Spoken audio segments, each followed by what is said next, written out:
ተገዙ ሲታወቅበት ዲኤንኤ ውጤት ሲታወቅበት 2 ዓመት ቤቷ ሂጅ አላቅም በአካል አግኝቻት አላቅም ያለው ሰውዬ የ6 ወር ልጁ ተመርምሮ ዲኤንኤ የሱ ልጅ መሆኑ ሲሆን ደስ ብሎኛል። መልኩም እኮ ሲጀመር የኔን ይመስል ነበር ካለ መጨረሻ ላይ ልትወልድ ስትል የመምጣቱ ጉዳይ መጣ ቀረ። ምንድነው አውቆ እዛ ላይ ፎከስ የሚያደርገው ለምንድን ነው ያልገባኝም። ዋናው ነገር እሱ ደጋግሞ ምሎ እዛኛው ኢንተርቪው ላይ አስረግጦ 2 ዓመት አግኝቷት እንደማያውቅ ቤቷ ሄዶ እንደማያውቅ ነው አይደል? እሺ 6 ወር ልጅ ደግሞ የሱ ከሆነ 6 ወር ልጅ ጽንስ እርግዝና 9 ወር ሲጀምር ዓመት ከ3 ወር ከዓመት ከ3 ወር በፊት እሱ ከሷ ጋር አድሯል። እሱ ግን 2 ዓመት ብሎ ሽንጥጥ የሶስተኛው ልጅ የኔ አይደለም ብሎ ሽንጥጥ። አሁን ደግሞ ሌላ ነገር ይፈልጋል። ምን ሰው ግን በፈጣሪ ስም ምንም ነገር ዋሽቼ ምንም ነገር ጨምሬ ምንም ነገር ከሷ እንደዚህ እንድትጎዳ አልፈልግም። እውነታውን ነገር ብቻ ግን ሰውና ሰው እንዲያውቁልኝ ይፈልጋል። ስለዚህ ሀረግ ዋሽታለች። አዎ እኔ እዚህ ሳይሆን ጊዜ ሰጠኝ ሄጄ መጥሪያ አምጥቼ ወስጄ በቤተክርስቲያን አባቶች የምትለውን ቃሏን ይዤ እመጣለሁ፣ ለህዝብ አሳውቃለሁ። በጣም ጥሩ እንቀጥል። እሺ ይሄን እንቀጥል። እንግዲህ ከዚህ ጋር ተያይዞ አብሮ በጣም የተነሱ በርካታ እቤት መምጣቴን ነው ወስታለች ነገሮች ማንሳት ፈልጋለሁ። የመጀመሪያ ከመውለዷ በፊት ስጋ አላመጣሁላት በቤት አልመጣሁም። እዚህ ጋር ቁጭ አድርገን እዚህ ማተር ያደርጋል። መታረቅ ካለባችሁ መለየትም ካለባችሁ መስማማትም ካለባችሁ ቀጥሎ ያለባችሁ ጉዳይ ላይ ምን ማድረግ እንዳለባችሁ አልጠየቅንም ነበረ? በወቅቱ እኔ ስሜታዊ ስለሆንኩ ያንን አንደርስታንድ አላደረኩትም። አሁንም ጠይቀናቸው ጠይቀኛል። ግን በቃ እኔ ስጠይቀኝ አሁን ይህ ሁላ ነገር ስናወራ ሚዲያ ላይ ወጥቼ ሳወራ ይህ ሁላ ነገር ህዝብ ፊት ቀርቦ የሚያወራ አልመሰለኝም።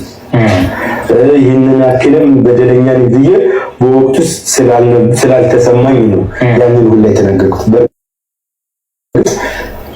ልጆቹ የኔ አይደሉም አዎ ብያለሁ። ያልኩበት ግን ምክንያት ክጄ አይደለም። በወቅቱ ስሜታዊ ስለሆንኩ ምን መናገር እንዳለብኝ ከራሴ ጋር ስላልተግባባሁ ነው ያልኩት። ይህንን ይቅርታ ጠይቃለሁ። ስለዚህ ህዝቡንም ይቅርታ ማንንም ሰው ይቅርታ ለመጠየቅ ዝግጁ ነው። እሱ ነው እያልን ያለ ነው። አሁን ለምሳሌ ይሄ የግዴታ ስለነበረ ህዝብም ስለተቆጣ ሰውም ስለተቆጣ የእውነት እኔም በዚህ በሰሯቸው ታሪኮች እንደዚህ ተቀጥቅጬ አላውቅም። በጣም ብዙ እርጅብኝ የተቀበልኩት በዚህ ታሪክ ነው። ስለዚህ እዚህ ታሪክ ውስጥ ለተበደለችው በደል፣ ለተሰማ ስሜት፣ ለሆነው ነገር ይቅርታ ትጠይቃለህ ማለት ነው። በጣም ጠይቀው ልጆቹ የኔ አይደሉም በማለት በጣም ይቅርታ ጠይቃለሁ። በጣም ጥሩ። የመጀመሪያው ነገር እሱ ነው። ሁለተኛው ነገር ግን ከዚህ ጋር ተያይዞ ዘይነብን አግኝተናት ነበረ በስልክ። ቆይ እዛ ሳንገባ መናገር የሚፈልገው ነገር እሺ ነገር አሁን ለሽምግልናው መፍረስ ራሷ መጣ ለጋብቻው ጋብቻ ላይ ጋብቻ ለሚለው ተጠያቂነት የለብኝም። ተጠያቂ ሊሆን አልችልም። ጋብቻ አልነበረንም ውሌለንም ካለ በህግም በሚዲያም በምንም ተጠይቀኝ መልስ እሰጣለሁ። ይህንን ነገር ትጠይቅልኝ አንድ ይህንን ያዝልኝ። ሲቀጥል የበደለችኝን በደል መታ ይቅርታ እንድጠይቀኝ እፈልጋለሁ። ይሄ በደል ምንድን ነው ብትለኝ፣ አንደኛ በጓደኞቼ ፊት አዋርዳኛለች። ሽምግልና ተብሎ ሽማግሌ ረግጣ አልፈልግም፣ በንብረትም በዜሮም አልፈልግም አልፈራረምም ብላ መታ ረግጣ መታለች። ይህንን ትጠይቅልኝ። ሲቀጥል ከቤት ውጣ ብላ ለማለቷ በእርግጥ ማስረጃ ሰው የለኝም። እኔ እናስባለን በመካከላችን ፈጣሪ አለ። ይህንን መታ ራሱ እኮ መስክሯል። ራሱ ለፌስታል እንጂ ሶታ የት ነው የምትሄደው እንኳን አላለችኝም። እንደ የልጆች አባት የት ነው የምትሄደው እንኳን አላለችኝም እኮ አለ። የዘሪቱን አትሄድብኝ የኔ አንደኛን እንድትዘፍንለት ወይ እንድትጋብዘው ፈልጎ ነበረ። ፌስታሉን አንጠልጥሎ ሲወጣ ጎበዝ ቆፍጣና ጀግና ናት። የት ነው የምትሄደው አላለችውም። ኤኒታይም ተነስቶ የመሄድ መብት አለው። ጥርግ ይበል። ያለሱ መኖር ትችላለች። ቤቱ የሷ፣ ልጆቿ የራሷ። አለቀ። ሙሉ አካል አላት። ወጣት ናት፣ ጤነኛ ናት፣ ሰርታ ትበላለች። ሴት ልጅ የራሷ ነገር ሲኖራት እንዲህ አትለማመጥም። እና እግርህ ላይ ወድቃ ፕሊስ አትሄድብኝ እንድትል ነበር የፈለግከው። ራሱ ፌስታሊን አንጠልጥዬ ስወጣ የት ነው የምትሄደው የልጆች አባት ብላ አልጠየቀችኝ ብሎ ራሱ አምኖ እንዳላባረረችው ራሱ ወዶ ተነስቶ በጠጋቡ እንደሄደ እየተናገረ፣ በዚህ ጋር ደግሞ ምስክር ባይኖረኝም ግን አባራኝ ነው ከቤት የወጣሁት። ወንድ ልጅ ሆነ ሚዲያ ላይ ወጥተህ ሚስቴ ከቤት አባረረችኝ ማለት በራሱ በጣም እንደሚያሳፍርና እንደሚያስጠላጣቅ በጣም የምታምነው ቦታ ድረስ እኔ ወይ ሰው ወይ በማምነው ቦታ ድረስ እጅ መጠየቅ እፈልጋለሁ። ቆይ ያልገባኝ ነገር ጥላሁን ይኸውልህ፣ ጋብቻ አልነበረንም። ሽምግልና ላይ ጋብቻችን እኮ በህግ ፊት የጸና አልነበረም። የተፈራረመው ነገር የለም ያልክ ቤቷ ላይ ገብቼ ከቤቷ አስወጣኛለች ነው ተቀም እንደ ማስወጣት እያልከኝ እኮ ነው ያለ ማለት ነው። ጋብቻው አልነበረም ያልክ። ስለዚህ ጋብቻው የለም ብለህ የምታስብ ከሆነ ከቤት ብታስወጣ ለምንድን ነው ቀር ያለ? የእሷ ቤት ነው። ያኔ መውጣት ቤቷም የወጣሁት ቤቴ ስላልሆነ ሚስቴ ስላልሆነች ባለ ስላልሆንኩ ነው የወጣሁት። ስለዚህ ይቅርታ የምጠይቅበት ምክንያት የለም። በጣም ጥሩ። ይሄንን ለሽምግልና ሄዳ ጋብቻውን ለማፍረሷ በጓደኞቼ ስለማዋረዷ አልፈርምልህም ብላ ለማለት ይቅርታ ጠይቀኝ ይገባል እኮ ተበድያለሁ። በሱ ምክንያት እሱንም እንመልከት።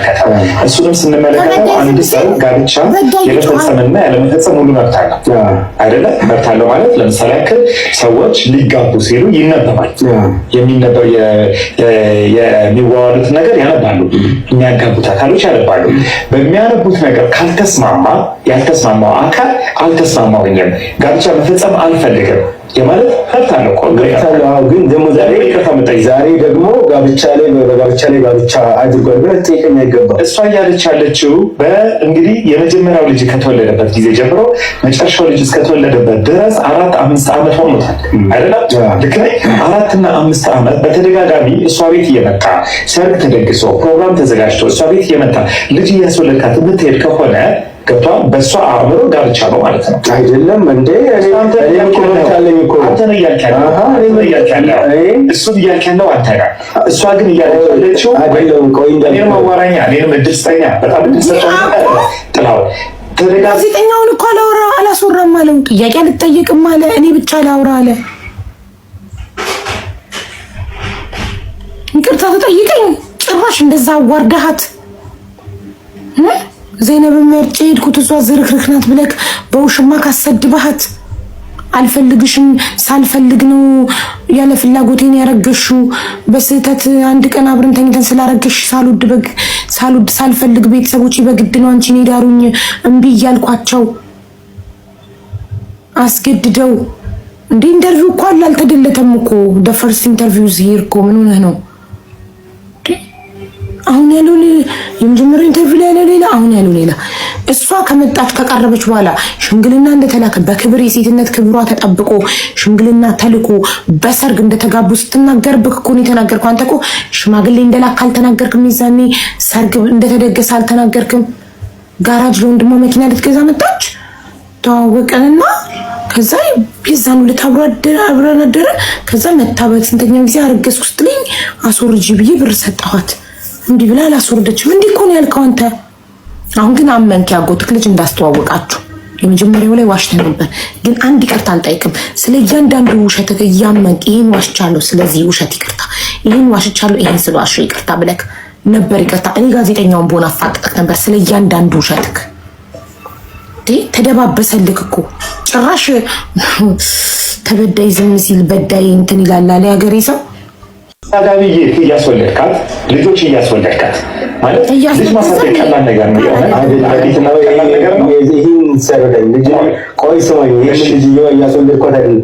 ልጅ ሲወለድ ሲጀመር አንተ እንኳን ልጅ የሚያክል ነገር ስትወልድ አንድ ነገር ወደ መሬት ስታመጣ ተስማምተህ ተመካክረህ ነው ልጅ መውለድ ያለብህ። ትልቁ ታርጌቷ ምንድነው? ሰው ጋቢ ተመካክረህ ነው ልጅ መውለድ ያለብህ። ዳት ሚንስ አብረካት ስተኛ ልታረግዝ እንደምትችል አታውቅም ማለት ነው። ወደዚህ ምድር ልጅ ስታመጣ ተመካክረህ ነው።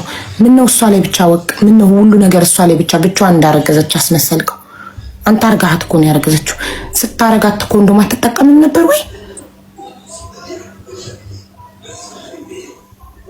እሷ ብቻ እንድትወቀስ ነው ልጅ በመምጣቱ እሷ ብቻ እንድትወቀስ ነው የፈለግከው? ፈጽሞ የአባትነትን መፈለግ ሳይሆን መውለድ ስላለባት ብቻ ትወልዳለች። አንተ ልጅ እሷ ዋጋ መክፈል አለባት እንዴ? ጥላው በምን ዋጋ ከፈለች? በምን ዋጋ ከፈለች? ከዚህ በላይ እንዴት ትክፈል? እሺ አንድ ልጅ በጀርባው ይዛ ቆይ ዲኤንኤ ላይ ስትሄዱ እንዴት ነው የሄዳችሁት? 2 ልጅ ይዛ ነው የሄደችው አይደል? አንድ ልጅ በጀርባዋ ተሸክማ አንድ ልጅ በእጇ እየጎተተች አይደለች የሚሄደችው? ለከደለ አግዛታል። ቆይ በእናትህ መልስልኝ። አግዛታል? አዎ አግዛታል። ምንድን ነው ያገዝካት? ረዳታለሁ፣ አሳድጋለሁ። መቼ እኔ ልጅ ለምሳሌ ታቅፌ መሄድ ካለ እኮ አንተ ታቅፌ መሄድ ካለብኝ እኮ ታቅፌ አዝዬዳለሁ። አሁንም እኮ መሄድ ካለብኝ ማለት ዲኤንኤ ሊመረመሩ ሲሉ አንድ በጀርባዋ አንድ በዚህ ጋር አንድ በዚህ ነው 3 ልጅ ይዛ ሄደችው። የዛኔ ግን አንተ ከውሽማህ ጋር እጅ ለእጅ ተቆላልፈህ ምንም አይነት ኃላፊነት እንደሌለበት ሰው ነበር ስትመጣ የነበረው። ሰገጤነትህን መሃይነትህን ስታሳይ ነበር። ጀንትልማን ብትሆንማ እሷን ራሱ ባትፈልጋት ልጆች ግን አቅፈክ ታግዛት ነበር። ምንም ሌላ ነገር እንኳን ከሷ ባትፈልግ አትሊስት ልጆችህን ትይዝ ነበር። ከውሽማህ ጋር እጅ ለእጅ ተቆላልፈክ አትሄድም ነበር። ጅል ሴት ብርቅክ ነው። ዘይነብ ሳትመጣ አንንቀሳቀስም ከዚህ ጋር ዘይነብን እንጠብቃለን አለ። ለዲኤንኤ ምርመራ ያለ ውሽማው አይንቀሳቀስም፣ ይፈራል ብቻውን። እሷ ቦዲ ጋርዱ ናት። ተሸክሜ እንደዚህ እንኮኩለት አዝዬ እንኳን መኪና ቢጠጣ ልጆችን አዝዬ እንኳን መኪና ብነዳ ደስ ይለኛል። ኧረ በእናትህ ሞኝን ፈልግ ጅል። እኛ ከአፍክ ሳይሆን ከተግባርክ ነው ጉዳይ ያለን። ከአፍክማ ይሄ አሁን እኛ ስለቀጠቀጥን ፈርተህ ነው የመጣከው። ራሱ ውሽማህን ነበር የላከው እኮ ኢንተርቪው ላይ የኢትዮጵያ ሕዝብ ሰደበኝ ብለህ ካለ ቀረብከው። ሳማችሁልኝ ያለው የካድካቸውን ልጆች ግን አለው አንጀቴ ቅቤ ጠጣ። ተባረክ እንዳልክዬ ተባረክ። እሺ ስሜታዊ ሆነ ክዳቸዋል። በራስህ ቃል ጠይቃል። አንተ እዛ ቤት ውስጥ ካልኩት እኮ ስሜታዊ ሆኜ ነው ያልኩት። እሺ ስሜታዊ ያው የካድካቸው ልጆች ሲለው ጥላው ተደጋጋሚ እያስወለድካት ልጆች እያስወለድካት ልጅ ማሳደግ ቀላል ነገር ነው። የእውነት አይደለም። ቀላል ነገር ነው። ይህን ሰረዳኝ ልጅ ቆይ ሰማኝ። ይህ ልጅ እያስወለድኳት አይደለም። ልጅ ሲወለድ ሲጀመር አንተ እንኳን ልጅ የሚያክል ነገር ስትወልድ ይህንን አንድ ነገር ወደ መሬት ስታመጣ ተስማምተህ ተመካክረህ ነው ልጅ መውለድ ያለብን። ትልቁ ታርጌቷ ምንድን ነው? እሷ ጋብቻ መፈጸም ወይ አባትነትን መፈለግ ሳይሆን መውለድ ስላለባት ብቻ ትወልዳለች። ተጋረገች አንተ ልጅ እሷ ዋጋ መክፈል አለባት። በምን ዋጋ ከፈለች? በምን ዋጋ ከፈለች? ከዚህ በላይ እንዴት ትክፈል? አንድ ልጅ በጀርባው ይዛ ቆይ ዲኤንኤ ላይ ስትሄዱ እንዴት ነው የሄዳችሁት? 2 ልጅ ይዛ ነው የሄደችው አይደለ? አንድ ልጅ ታርጎልኝ በምን ዋጋ ከፈለች አለ። እርግዝና ዋጋ መክፈል ነው። የእርግዝናን ስቃይ እኛ ሴቶች ነን የምናውቀው። አንተ አርግዛ አታውቅም። የምጥን ስቃይ እኛ ነን የምናውቀው። ጡት ማጥባትን ጡት እስኪፈነዳ ወተት እስኪወጣ ድረስ ያለው ህመም ስቃይ፣ ሌሊት ተነስቶ ጡት ማጥባት፣ ልጅ ማስገሳት፣ ዳይፐር መቀየር፣ ሲታመም መጨነቅ፣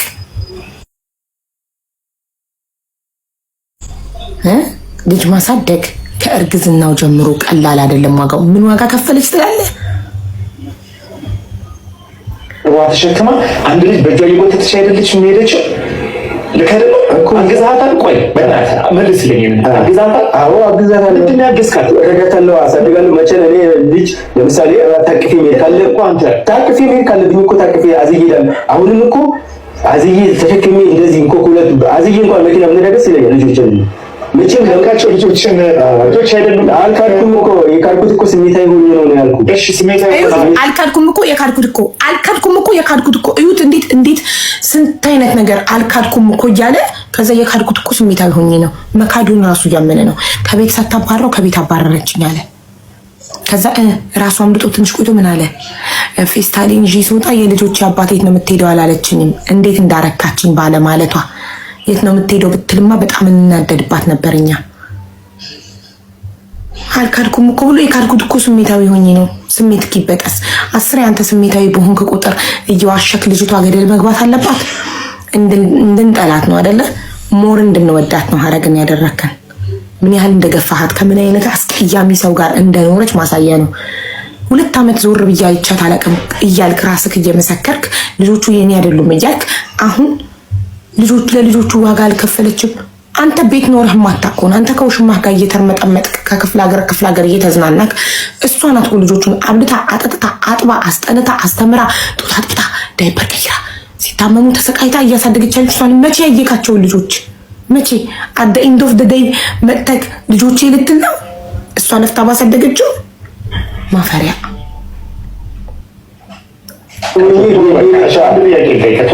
ስሜት የሆነ ክዳቸዋል። በራስ ቃል ጠይቃል። አንተ እዛ ቤት ውስጥ ከታህሳስ ጀምሮ ታህሳስ ለመጨረሻ ጊዜ ከእሷ ጋር ካደራችሁበትና ግንኙነት ካደረጋችሁበት ለሶስተኛው ልጅ መጸነስ ምክንያት ከሆነበት ቀን ጀምሮ ከእሷ ጋር ተገናኝታችኋል? አልተገናኘም። የት ነበርክ? ስራ ነበር። እሷ የራሷን ህይወት እየኖረች ነው፣ እኔም የራሴን ህይወት እየኖረች ነው። እሷማ የልጆቿን ህይወት እየኖረች ነበር። ታውቃለህ ምን እንዳደረገች እዚህ ቤት መጣ? ታውቃለህ ምን እንዳለች ታስታውሳለህ? ያኛውን ቪዲዮ አይተኸዋል? በነገራችን ላይ አላየኸውም? እዛ ቪዲዮ ላይ ምን አለች መሰለህ? ይኸውልህ ልብ አድርግ። ቴምር ሴቶች ምክንያቱም ተሰድባለች አይደለ? እዚህ የሆነች አንተ ፍቅረኛ ነኝ የምትል ሴት መጣ ዝርክርክ ነሽ ብላ ሰደች። የተሰደበችበት በሷ አይደለም፣ በኋላ እናወራለን። የተሰደበችበት ግን በንጽህና ጉለት ሳይሆን በሌላ እኔ እንደምፈልገው ሰው ስላልሆነች ነው። አንተ እንደምትፈልገው ካልሆነች ታዲያ ለምንድን ነው ለውሽማ ሄደክ የምታማት? ምንድን ነው እኔ የማልፈልገው ሰው እኔ እንደምፈልገው አይነት ሰው አይደለችም ማለት ካልሆነች ምን አባክ ነው 3 ልጅ የምታስወልዳት? ገና ከመጀመሪያው አንተ እንደምትፈልጋት አይነት ሴት ካልሆነች ጥለካት ለምን አልሄድክም? ለምን አባክ ነው 5 እና 6 ዓመት እድሜዋን ያቃጠልክባት? ታዲያ እንደገና ሴት ሄደክ ለውሽማክ ያማካት ወንድ ሄዶ ሴትን ለሴት ያማል? ደግሞ ወንድ ነኝ ብለህ አፍህን አውጥተህ ሚዲያ ላይ ቀርበህ ታወራለህ እንዴ? ውሽማክ ከየት አምጥታ ነው የሰደበቻት? ሚዲያ ላይ ወጥታ የሰደበቻት አንተ ያማህላትን ዝርክርክ ናት ብለካት ዝርክርክ ብለካት ሰደብካት። ንጽህናዋን አትጠብቅም አስባልካት። እኔም እኮ ከ3 ልጆች ጋር እንዴት ብዬ ትላታለች ሀረግ? እኔም እኮ 2 ልጆች አሉኝ። እሺ ሀረግን ይሄ ጥላውን ተብዬ ጥላቢስ የፈታት ትቷት ወደ አንቺ የመጣው ዘይነብ፣ ይሄ ጥያቄ ላንቺ ነው። ዘይነብ ተብዬዋ ወደ አንቺ የመጣው እሷ ሀረግ ዝርክርክ ስለሆነች ከሆነ ያንቺ ባልስ የ2 ልጆች አባት ለምንድን ነው የተዋሽ? ወንድ ልጅ ሴት ልጅ ሲተው ምክንያት አለው አልሽ። ሴት ልጅ ራሷን ከጠበቀች ወንድ አይተዋትም አልሽ። ወንድ ብርቅሽ ነው፣ አንቺ ወንድ በብር ትገዣለሽ። ኦኬ ዜን ያንቺ ባል የ2 ልጆች አባት ሞቶ አይደለም በሞት አይደለም የተለያያችሁት፣ በህይወት አለ። ለምን ፈቶሽ ሌላ ሴት አገባ? አንቺ ፐርፌክት ከሆንሽና ሀረግ ዝርክርክ ከሆነች ንጽህናዋን የማትጠብቅ ከሆነ በድህነት ምክንያት አንቺ ልጆች አንድ ላይ እያደጉ ነው እንዴ? እዚህና እዛ ተበታት ነው አይደለ ያሉት? ልጆችሽን እያሳደግሽ ነው ወይ? ጀግና እናት አልተባልሽ? ልጆችሽን ስብስብ አድርገሽ አንድ ላይ እያሳደግሽ አይደለ? ወንድ እያሳደግሽ እኮ ነው ያለሽው ዘይነብ። ያው ባለትዳር ወንድ ከሚስቱ ወስደሽ አስልመሽ ልታገቢው። ይህን ያህል ነው ወንድ የጠረረብሽ። ይህን ያህል ነው የወንድ አራራ ያለብሽ፣ የወንድ ችግር ያለብሽ። በገንዘብሽ ገዝተሽ ስካሩን አስተሽ በገንዘብሽ ገዝተሽ ብዙ መኪና ገዝተሽ ብዙ ነገር አድርገሽለት አዳ ኢንድ ጥሎሽ ቢሄድስ? ወይ ከገንዘብሽ አልሆንሽ ወይ ከክብርሽ አልሆንሽ። ክብረ ቢስ። እሱን እናወራለን። ነገር ግን ህዝብ በጣም አዝኖ ስለነበረ ቴምር ሴቶች መጣችሁ ሀዩ ልክ እንደ ዘይነብ ወንድ በብር የምትገዛ ናት። አሁን እቺ ልጆቿን በተና ሀዩ ተብዬ ምን አገባሽ ያለችኝ ልጆቿን በተና አረብ ሀገር ሄዳ ለወንድ እየላከች ወንድ የምትቀልብ ናት። እሷ አረብ ሀገር ሄዳ ፎቅና ምድር ደም ተፍታ የምታመጣውን ብር እየላከችለት ባሏ አገር ቤት ተቀምጦ ሌላ ሴት በእሷ ብር ሌላ ሴት ይጋብዝበታል። ጫቱን ይቅማል፣ ጥሬ ስጋውን ይበላል፣ ድራፍቱን ይጠጣል፣ ቦርጩን ያሳድጋል፣ ሴት ያዝናናበታል፣ ለሴት ስጦታ ይገዛበታል። እሷ ግን ማዲያት እያወጣች እያለቀች ስትገባ አርጅተሻል፣ ደክመሻል፣ አልፈልግሽም ይላትና ሌላ ፍሬሽ ሴት ያገባል። እሺ እናንተ እንደዚህ አይነት ሴቶች ወንድ አምላኩ ናችሁ፣ ወንድ ታመልካላችሁ። ከዛስ እኔ ልጆቼ በሚበቃቸው ልክ ላስጌጣቸው፣ ላሳምራ። አያት አይደል? ይሄ ያለችው እናት ስለሆነች ነው። እቺን እናት በምንም ተአምር የተለየ ነገር አልሰራችም ማለት አንችልም። ነግራኛለች። የምትደግመው እሷ ነች።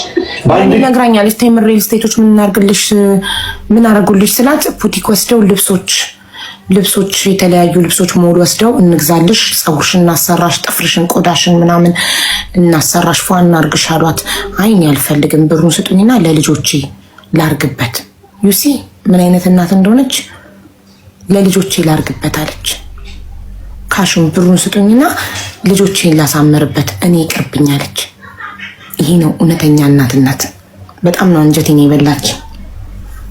አንድ ልጇን ተሸክማ ይዛ በአንድ ልጇ በጀርባዋ ይዛ ቦታ ለቦታ የምትንቀሳቀሰው እሷ አይደለች። አይደለችም። እንደናት እኮ አንድነት እንደናት ግዴታ አለበት። ታርጋለች። እውነት ነው። እኔም እንዳባት ግዴታ አለብኝ እኮ። ግዴታ ምንድን ነው? ከውሽማ ጋር የሚፈልገውን ነገር ለልጆቼ የሚያስፈልገውን ቀለም ማዘጋጀት ነው። እንደሷ በቅርብ ተገኝቼ እጃቸውን ይችል ላልዞር እችላለሁ። እውነት ነው አይደል? ይህንንም አድርጌ ቅድም ምንም ዋጋ አልከፈለችም ለልጆቹ አላለም። ምንም ዋጋ አልከፈለችም ማለት ነው። አሁን ሲዘረዝርለት ዋጋውን የከፈለችውን አድርጋለች። የእናትነት ግዴታዋ ነው። አንተስ የአባትነት ግዴታ ይባላል። ገንዘብ ማምጣት አላመጣም እኮ ገንዘብ። ከውሽማ ጋር ስራ የለውም ሲጀመር። ከውሽሚት ጋር እየተንዘላዘለ ነው። ውሽሚት ናት የምታበላው፣ የምታጠጣው፣ የምታኖረው። ኬት አባቱ አምጥቶ ይሰጣል ለልጆቹ ራሱ።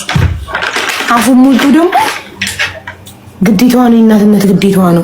ምን ታቀርብላችኋለህ? ጤፍ አመጣለሁ፣ ከሰላ አመጣለሁ። የሚያስፈልጋቸው ለልጆች የሚያስፈልጋቸው ልጁ የሚፈልጋል ስትለኝ በአካውንት ያስገባሁበትን ብር ማውጣት ይችላል። አዎ። ምን ያክል ብር ታስገባላታለህ? ያገኘሁትን ነው የማስገባው። ትልቁ ያስገባላበት ስንት ነው? 2,000 ብር 3,000 ብር ይሻላል። 200 ብር እኮ ሰጣል ሰው ያለኝን 2,000 ብር 3,000 ብር አስገብቻለሁ ለሶስት ልጅ ጋይስ። የኢትዮጵያ ኑሮ ታውቁታላችሁ። 2,000 እና 3,000 ከስንት አንዴ ጣል የሚያደርግላት በአካውንቷ ምን ይጠቅማታል? እሱን አፉን አውጥቶ ረዳው ይላል። 2,000 እኮ በአሁኑ ሰዓት ኢትዮጵያ ውስጥ ማስቲካ መግዣ ነው። 3 ልጅ ይዛ አረብ ሀገር በደህና ጊዜ ያፈራችው ቤት ባይኖራት የቤት ክራይ ቢኖርባት በ3,000 ብር ከ3 ልጆች ጋር ምን አባቷ ልትሆን ነው? 200 ብርም አስገብቼላት አውቃለሁ ይላል። እሱንም ምናልባት ከውሽሚት የከፈለውን እንጂ ካልሰራ ከየት አባቷ ይመጣል? ሽንኩርትና ዘይት ማይገዛ ብር እየላከላት ይሄን እፈልጋለሁ ስትል ልጅ ነው አይደለም? ልጅ እስከሆነ ድረስ ሰጣታለሁ። ታረጋለኝ ነው የማደርገው። አረጋለሁ ዛሬም ነገም ለመርዳት ልጁ ነው። እስከዛሬም ጠይቃለች። 30,000 ብር በወር ካሁን በኋላ አንተ አራት ማትኖር ከሆነ ካሁን በኋላ ልጆች ማሳደግ ማችል ከሆነ ካሁን 30,000 ብር ከዚህ በኋላ በወር መርዳት አለብን ለሶስት ልጅ ማሳደግ ይባላል ብሉ ሳቀ ጋበኛ በኋላ ላለው ነገር በዲኤንኤ ለተረጋገጡ ለሁለቱ ልጆቿ በወር መኖሪያ የሚሆናቸው 30,000 ብር እንድትከፍል ህጋዊ ነች። የኔ ህጋዊ ተወካይ ነች ላልካት ለዘይነብ ጠይቃለች። 30,000 ብር ይከፈል ይሆናለች። 30,000 ብር ለምትፈልግ ልጅ ነበር ይለኝማ። እኔ እኮ እንደ ማንኛውም ተቀጣሪ ሹፌር ነኝ። በወር እኮ ለማን የተቀጠርከው? ለቤተሰቦች የተቀጣሪ ሹፌር ነኝ። የመጀመሪያ ቀናችሁ ባለጌነቱ ለቤተሰቦቼ የተቀጠርኩ ሹፌር ነኝ። ቤተሰቦቹ ሲያገባ ስጦታ መኪናውን ሰጥተውታል። ለቤተሰቦቼ የተቀጠርኩ ሹፌር ነኝ የሚለው ይሄ የተረገመ ለገዛ ልጆቹ ለስጋና ደሙ ላለመስጠት ነው፣ ላለመርዳት ነው። የገዛ ልጆቹን ሲያስርብ ሚስቱን የጎዳ እየመሰለው ነው። ሉሲ የቤተሰቦቼ ተቀጣሪ ሹፌር ነኝ አለ። አሁን የቤተሰቦቹ ተቀጣሪ ሆነ። መጀመሪያ ግን መኪናው የራሱ ነበረ።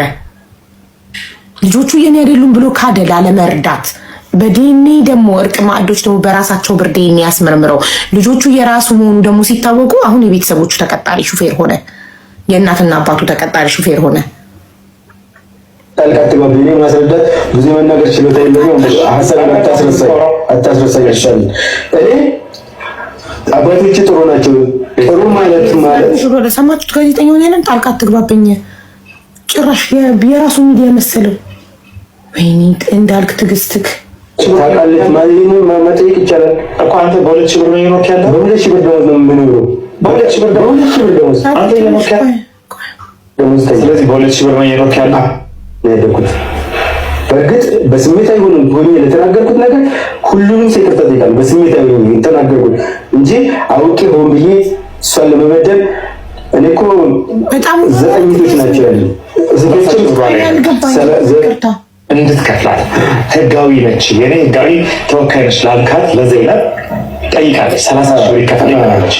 30,000 ብር ለምትፈልግ ልጅ ነበር ይለኝማ። እኔ እኮ እንደ ማንኛውም ተቀጣሪ ሹፌር ነኝ። በወር እኮ ለማን የተቀጠርከው? ለቤተሰቦች የተቀጣሪ ሹፌር ነኝ። የመጀመሪያ ማን ጣልቃ ትገባብኝ? ማስረዳት ብዙ መናገር ችሎታ የለኝም። ሀሳብን አታስረሳኝ ይሻል። እኔ አባቶች ጥሩ ናቸው። ጥሩ ማለት በሀብት ወይ በተሻለ ገንዘብ ነው ማለት አይደለም። ተቆጥተው ቆንጥተው ከቤት እንዳልወጣ በጣም ተቆጥኩኝ ነው ያደኩት። በእርግጥ በስሜታዊ ሆኜ ለተናገርኩት ነገር ሁሉንም ይቅርታ ጠይቃለሁ። በስሜታዊ ሆኜ የተናገርኩት እንጂ አውቄ ሆን ብዬ እሷን ለመበደል እኔ እኮ 9 እህቶች ናቸው ያሉኝ። ዘጠኝ እህቶች ወንድም ነኝ። እናቴም ሴት ናት። መበደል ሴት ልጅ መበደል አልፈልግም። መቼም ዛሬ ነገር ምስበደል አልፈልግም። ይህንን ነገር ያልኩት እሷን ለመበደል፣ እሷን ለመኮንን፣ እሷን ለመወንጀል አይደለም። ይህንን እዚህ ደረጃ ድረስ የመጣሁት ካየሁት ቪዲዮ ከተሰጠኝ ስም አንጻር ነው። ይህንን አይገባኝም። እኔ አሳድጋለሁ፣ እረዳለሁ፣ ልጆችን ታግዛለህ፣ አግዛለሁ። በወር 30 ሺህ ብር በወር የሚከፈለኝ ደሞዝ 2,000 ብር ነው። በቀን ባገኝ 1,000 ወይ 500 ብር። ይሄንን የስራ ባልደረቦች ማንም ሰው መጠየቅ ይችላል። ድሮ የምሰራው ሹፌር ነው። የምን አይነት ሹፌር? የቅጥቅጥ ሹፌር። ቅጥቅጥ መኪና። በቀን ስንት ብር ታገኛለህ? በቀን ገቢ ነኝ። በሳምንት 1 ቀን ነው የምሄደው። ላገኝም ላላገኝም ይችላል። በወር የማይቋረጥ 2,000 ብር ደሞዝ ታገኛለህ። ስለዚህ በ2,000 ብር ነው የኖርክ ያለው? አዎ ታውቃለች። ማንንም መጠየቅ ይቻላል እኮ። አንተ በ2,000 ብር ነው የኖርክ ያለው? በ2,000 ብር ደሞዝ ነው የምኖረው።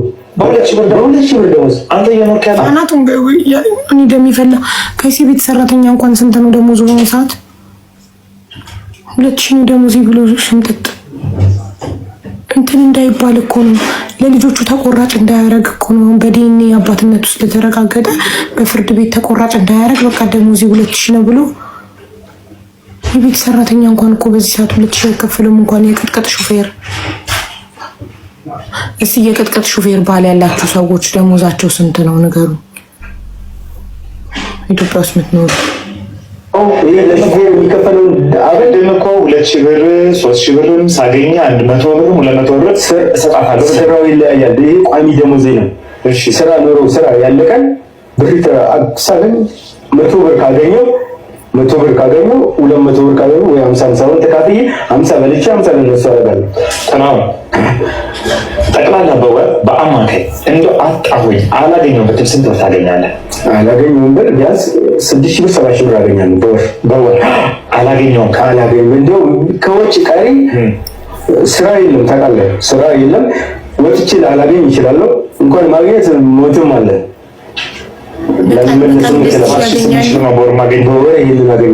በቀን 2,000 ከሆነ የሚያገኙት ሹፌሮች እሷ የጠየቀችው ጥያቄ ትክክል ነው። በቀን 2,000 የሚያገኙ ከሆነ በወር 60,000 ያገኛሉ ማለት ነው። አንድ ወንድ በወር 60,000 የሚያገኝ ከሆነ የ3 ልጆች አባት ሚስቴን አልፈልግም ብሎ ከሄደ 30,000 50% ለሚስቱ መስጠት አለበት። ስለዚህ 30,000 የጠየቀችው ልጅ ትክክል ናት። 3 ልጅ 30,000 የትምህርት ቤት ከፍላ አስቤዛ አለ፣ ስንት ነገር አለ። እንደውም የቤት ኪራይ ስለሌለባት ነው ተመስገን። በደህና ጊዜ ከአረብ ሀገር ያፈራችሁ ቴንኪው። በደህና ጊዜ ከአረብ ሀገር ያፈራችሁ እንትን ስላለ ነው እንጂ ተባረክ። አፋጠጠልኝ ጋዜጠኛ። አያችሁ በወር እንደው በጣም አገኘው ከተባለ 6,000 ወይ 5,000 አገኛለሁ አለ። 50 ኪሎ ጤፍ ራሱ እኮ 7,000 ብር ነው። እና በወር 50 ኪሎ ጤፍ እልክላታለሁ አልክና በሙሉ ደሞዝ ነው የምትልክላት። የቤት ኪራይ ስንት እንደሚከፍል ጠይቆታል። የቤት ኪራይ 3,000 ብር ከፍላለሁ ብሏል አይደለ ጋይስ? 6,000 7,000 ካገኘ 3,000 ብር ከከፈለ እንደው 7,000 ያገኘው ብንል 4,000 እጁ ላይ ሲቀር 2,000 ለሚስቱ ልኮ አይልክም እኮ ውሸታም ልኮ በ2,000 ብር ወሩ ሙሉ ይኖራል፣ ይበላል፣ ይጠጣል። እሺ ታዲያ ውሸት ነው ማለት ነው 50 ኪሎ ጤፍና ከሰል የሚልክላት? በደንብ የተነፈስክ ይመስለኛል። በደንብ ያወራ ይመስለኛል። በደንብ ሀሳብህን ገልጻል። የተሰማህን እንዴትህን እልህን በደንብ የተወጣ ይመስለኛል። የመጨረሻ አንድ ጥያቄ ግን ልጠይቅህ። ዘይነብ ምን ነች? ዘይነብ የመጣችው የህቅ ሚዲያ ላይ በአጋጣሚ ስራ ነበረ። በስራ ነው የማውቃት። በስራ እየተዋወቅን አንዳንድ ጊዜ ስታወራ ተግባባና በእንደዚህ አይነት ውስጥ ነው የምኖረው። ስልክ ሲደወል ሳወራ ሰማች። ለምንድን ነው የምትበታቸው? አንተ እኮ ሹፌር ነህ፣ ብዙ ኃላፊነት ያለብህ ሰው ነህ፣ ለምን እንደዚህ ትላለች ስትለኝ፣ ያው አወራን፣ ተግባባን ማለት ነው። እየተግባባን እያለ ሀረግ ለእኔ የምትሆን አይደለችም፣ ዝርክርክ ነች ያልኩት በምን መሰለህ? ሰው አንድን ነገር አንድ ያታምታታብኝ። ሀረግ ማለት ዘይነብ ለእኔ ጓደኛዬ ነች፣ የፍቅር ጓደኛዬ አይደለችም፣ ጓደኛዬ ነች፣ ፍቅረኛዬ ነች ብዬ ያልኩት በወቅቱ መታ ስሜታዊ ስለሆነች ስለሆንኩኝ አሁንም ስሜታዊ ስለሆነ ገደለን። ይሄ ሰውዬ ጋር ሳቃጥሎ ሊደፋን ነው። ወይኔ ጉዴን፣ የምናገባኝ በማያገባኝ ገብቼ እንደዚህ የምቃጠለው ጋይስ። ልጆችን የካድኩት ስሜታዊ ሆኜ ነው አለ ከዲኤንኤ ውጤት በኋላ። እኛ የሱ መገለጫ ነን እንዴ? አሁን ደግሞ ዘይነብ ፍቅረኛዬ ናት ያልኩት ስሜታዊ ሆኜ ነው። ልንጋባ ነው እኮ ብላለች ዘይነብ። አንቺ ዘይነብ ነይ ጉድሽን ስሚ። አንቺ ውርደታም እንደዛ ሚዲያ ላይ መተሽ እኔ ህጋዊ ወኪሉ ነኝ ብለሽ እሱን ከኋላ ደብቀሽ ሸሽገሽ አንቺ መድረክ ላይ ወተሽ የሰደብሽለት ሀረግን የሰደብሽለት የልጆቹን እናት የሰደብሽለት ይኸው በቁምሽ ክዶሻል። የለሽም አንቺ እንደሌልሽ አይደለችም ፍቅረኛ ይብሏል። ክብረ ቢስ ነሽ። እሷ አውቃ አሁን ግን ከዚህ በኋላ ግን አውቃው ተመካክረው ሊሆን ይችላል። ለምን ለነቃላችሁ? እሷ ብዙ ሰው ስለረገጣት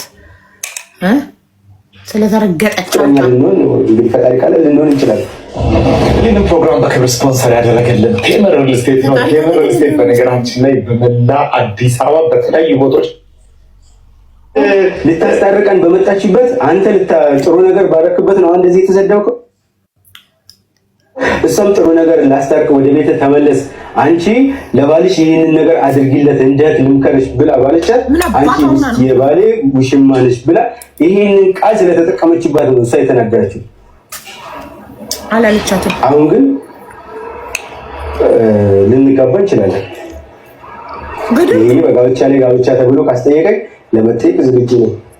ገደል ግቡ። ይህንን ካልን ደግሞ ከመጀመሪያ ጀምሮ የነበሩ ሰዎች ሀረግ እንዴት እንደሆነች ምን አይነት ሰው እንደሆነች ያገናኘን ልጅ ስላለ ደውለህ እሱን አውራው። ስልክ ልስጥ ደውልና ቆይ ይቅርታ አድርግልኝ። ሀረግ በጋብቻ ላይ ጋብቻ ፈጽሟል፣ ወንጀል ፈጽሟል፣ እጠይቀዋለሁ ብላ ስላለች ነው አሁን እያልከኝ ያለኸው ወይስ የእውነትህን ነው? ለምን መሰለህ በጣም እያሳዘናችሁ ነው ያላችሁት። ማለት ለእኔ ቀልድ ነው ቀልድ ነው። በዚህ ሴት ስሜት ላይ እንደ መቀለድ ነው የሚሰማኝ ለእኔ። ማለት ሚስቴ አይደል። እኔ በነገራችን ላይ ትላንት ደውዬላት ነበረ። በእውነት ትላንትና ደውዬላት ነበረ። ትላንት ስደውልላት እናንተ ናችሁ ያጋባችሁ እንጂ ምንም እኮ አልነበረም፣ ፍቅረኛሽ ነው ባልሽ ነው ስትለኝ ትላንትና አደባባይ ላይ ስለወጣ ነው አሁን ፍቅረኛ ለመሆንና ለመጋባት። ቁረጥልኝ በእናትህ በእውነት አቁምልኝ። በጣም ተናድጃለሁ። አንዴ እሺ አቁሙና እመልሳለሁ። በኢየሱስ ስም የማይሆን ነገር በእውነት የማቀልብ ጌታ ይህንን ነገር እስከ መጨረሻ ማስኬድ እንችላለን። ምንም ወደኋላ የምልበት ነገር የለም እኮ ምንም የሰራሁት ያልሰራሁት ነገር ስላለ በህግም በሰውም በፈጣሪም ለመጠየቅ ደሱ አይደለም። ምን መሰለህ እስኪ ፐርሰናል ነው ይሄ ነው እስኪ በለኝ። ያው ምን መሰለህ ችግርማ ብዙ ነው። አሁን ለእኔ ቀልድ ነው ችግር ለሙሉ ችግር የገዛ ፍቅረኛ ድፍረቱን ሰማችሁ? እስኪ አንተ ችግር ይሄ ነው በለኝ አለ ነው። አንተ ራስህ ችግር ነህ፣ ሙሉ ችግር ነህ። ምንም የሚወጣ ደህና ነገር የለህም፣ የሚለቀም ነገር የለህም። ከጭንቅላትክ እስከ እግርክ ችግር ነህ ከራስክ። ሚስትህን አብረሃት የምትኖረዋን ሴት እዚህ ቁጭ ብለን ልንጋባ ነው እንዋደዳለን የምትላትን ሴት አሁን መተህ ፍቅረኛ ያልነበረችን ምናምን ልታስታርቅ ነው የመጣችሁ ማለት እንዴት ይሆናል? እስኪ ንገረኝ። እዚህ ጋር እዚህ ጋር ቁጭ ብላ መታ እዚህ ጋር ቁጭ ብላ መታ ፍቅረኛ ነው ብላለች። ያናድድ እኮ ነበረ በወቅቱ። እኔ እኮ ይቅርታ ጠይቄያለሁ ማለት ይቅርታ የጠየኩትኝ እኮ ለሀረግ ስላልተከላከልኩ